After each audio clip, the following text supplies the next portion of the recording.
सावित्रीबाई फुले पुणे विद्यापीठाचे माजी प्रभारी कुलगुरू ज्येष्ठ शिक्षणतज्ञ डॉक्टर शंकर नागेश नवलगुंदकर यांचे वयाच्या 89व्या वर्षी शनिवारी पुण्यात निधन झाले।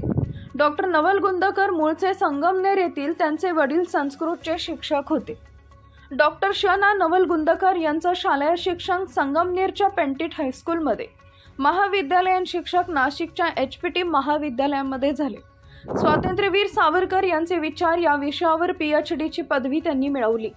पुण्यातील शाहू विद्यालय, गरवारे महाविद्यालय, मॉडर्न महाविद्यालय तसेच पुणे विद्यापीठात त्यांनी अध्यापन केले। पुणे विद्यापीठात प्रभारी कुलगुरू झाल्यावरही ते टिळक महाराष्ट्र विद्यापीठ, मुंबई विद्यापीठ, पुणे विद्यापीठात अर्थशास्त्र आणि राज्यशास्त्र हे विषय शिकवत होते।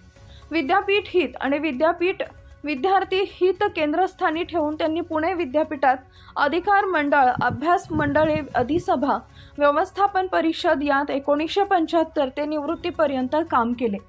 स्वातंत्र्यवीर सावरकर यांचे विचार या विषयावर डॉक्टरेट पदवी त्यांनी प्राप्त करून या संशोधन अध्यापनाच्या आधारे सावरकरांच्या विचार प्रचारासाठी महाराष्ट्रात तसेच मॉरिशस, अमेरिकेत जाऊन त्यांनी व्याख्याने दिली।